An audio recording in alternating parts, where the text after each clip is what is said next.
So, hello guys, what's up? It's me again, si Mima Alicia nyo, at nagbabalik ulit para sa ating panibagong video. So, ganito po, tingnan nyo tong balitang to mga minamahal, oh.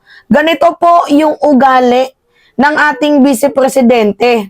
Bukod sa childish na nga po mga minamahal, talagang ang taas ng ego, ang taas ng pride. Imagine nyo nakikita nyo naman sa balita, no? VP Sara, nanindigang hindi na makikipagsundo kay Pangulong Ferdinand Marcos Jr. So, hindi na daw po siya makikipagbati. Ay, walang inaaway sa'yo. In the first place, hindi ka inaaway, walang nangaaway sa'yo. So, bakit kailangan ni PBBM na makipagbati sa'yo? Uy, sabi ko nga sa inyo, childish, no? Napaka-immature. Diba? Ganyan ba yung nasa isip mo? Away bate palagi? Ha? Ikaw yung nagsimula. Ikaw yung nagsimula ng horrible scenes. Ikaw yung nagsimula ng chows. Ikaw yung nagsimula ng disturbance. Tapos gusto mo, ikaw pa yung suyuin? Ang kapal naman ng mukha mo, VP. Ang kapal sobra. Tingnan nyo to Tingnan nyo tong balitang to. Panoodin natin mga minamahal.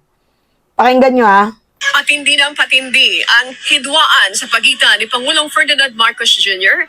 at Vice President Sara Duterte na dating magkatandem sa halalan 2 taon lang ang nakalilipas.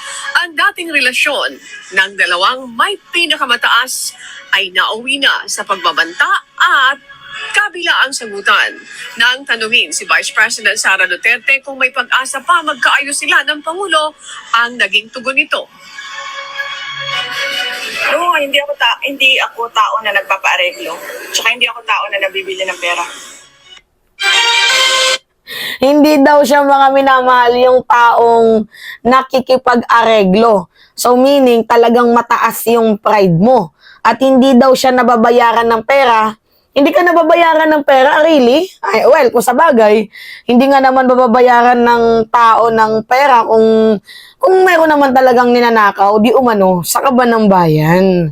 Na imagine nyo habang yung administrasyon, trabaho ng trabaho, para sa ikabubuti ng ating bayan, di ba, para mapaunlad ang bansang Pilipinas, para mapaunlad yung buhay ng bawat mamamayang Pilipino, meron tayong isang Vice President na napaka-super-duper grabe ang kanyang pagiging immature.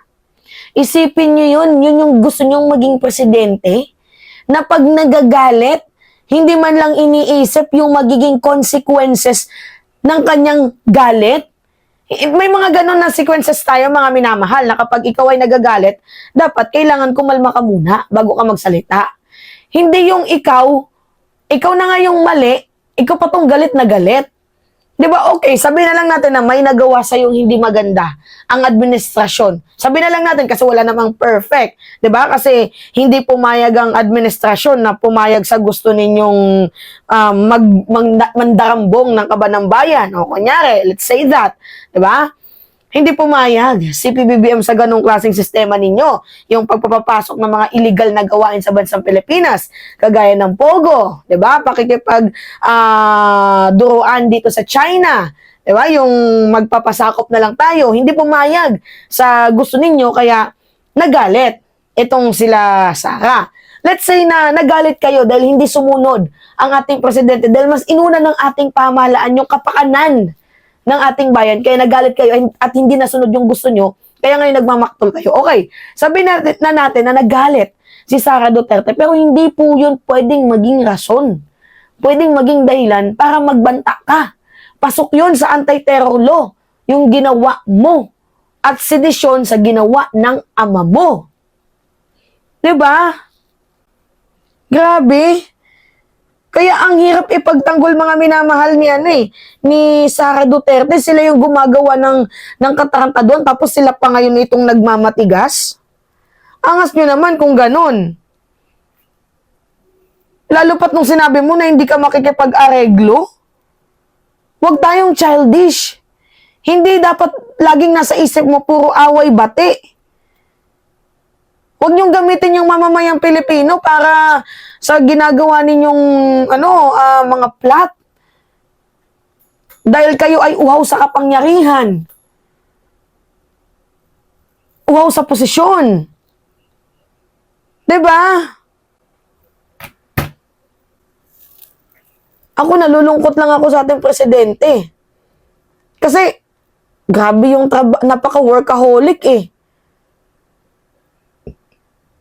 Tapos kabila yung mga nambabatikos kahit ganun pa man sa ating presidente, pero hindi pinapansin yun. Pero yung ikaw mismo nakatandem, ikaw mismo na naging kapares, my God, Sarah, hindi mo pa pinanindigan. Mas malala ka pa kay Lenny.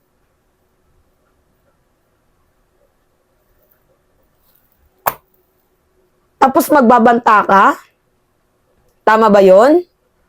Kahit gaano ka kagalit sa isang tao, hindi ka pwedeng magbanta, hindi mo pwedeng sabihin na, ay ano lang yun, consequences lang yun kapag ako ay pinatay. Magpapapatay din ako, hindi pwede yun. Walang ganun, threat pa din yun. At saka hindi porket binigyan ka ng sabpina, ang akala mo, binibaby ka ng administrasyon. Binigyan ka ng sabpina kasi para ipaliwanag yung mga statement mo. Binigyan ka ng pagkakataon para magpaliwanag. Or baka sakaling bawiin mo yung sinabi mo. Pero hindi ibig sabihin na sabpina lang yung nakarating sa'yo. Diba? Kasi mga minamahal, pag ordinary yung Pilipino, huli, diba? Aresto agad. Mag-joke ka nga lang na may bomb threat dyan sa mall, sa mga sasakyang pampubliko, huli ka na, di ba? Mag-post ka lang, napapatayin mo ang ating presidente, mag-threat ka, huli ka na agad. So ngayon, ang ginawa, mga minamahal, binigyan ng sabpina si Sarah. Binigyan ka ng sabpina para magpaliwanag. Hindi ibig sabihin nun, binibaby ka ng administrasyon. Diyos ko, ang hina naman ng comprehension ni Sara Duterte. Ito yung mga ginagawa ni Sarah, hindi to acceptable eh. Napaka-unprofessional, unethical, walang respeto, walang modo, lahat na. Smiyo naman. Diba? Tapos sasabihin mo, hindi ka makikipagbatan, taas naman ang ego mo. Magpaliwanag ka kung ano yung sinabi mo. Yun lang yung amin, magpaliwanag ka kung ano yung sinabi mo. Ano ba yung nagawa mo dito sa ating bayan, Aber? Tanong lang, kaya mo ba yung ginagawa ng ating presidente? Wala kang ibang ginawa, Vice President sa bansang Pilipinas, kundi magbigay na lang ng katakot-takot ng mga senaryo dito sa ating bayan, hindi tumulong sa mamamayang Pilipino, laging inuuna yung panunood ng basketball, pag-attend sa mga kasal-kasal, punta sa mga concert-concert. Grabe yung disturbance at chaos na ginawa mo sa Pilipinas. Pero kahit ganun, wala kang narinig sa ating presidente. Natirada sa'yo, wala kang narinig na ganun. Kahit ang baboy mo na sa kanila, wala kang narinig na ganun. Habang yung ama mo tinitira si PBBM simula pa nung January, wala kayong narinig sa first family. Yung ginawa nila ngayon, legal action to. Due process kung tawagin. Kasi mali yung ginawa mo. Kaya nagigpit ng security yung Malacanang. Kasi sino ang hindi matatakot sa bantang ginawa mo? Dahil unang-una may private army kayo. Katakot-takot yung family background ninyo. Pinapatunayan mo lang talaga na ikaw ay isang DDS, parte ng Davao Death Squad model. Na napakadali sa yung magbanta at magplano ng isang pagkitil sa buhay ng isang tao. Kasi may grupo kayo, di umano. Kaya nakakatakot. Kaya gumawa ng legal action ang ating pamahalaan. Hindi papalampasin. Tapos ngayon, playing victim ka na naman. Tapos gusto mo, ikaw pa yung suyuin? Kapal naman ng VP natin. Saan niya kaya nakakuha yung kakapalan ng mukha niya, no? Alright, yun po, mga minamahal. Anyway, it's me again, si Mima Alicia nyo, at nagpabalik ulit para sa ating panibagong video.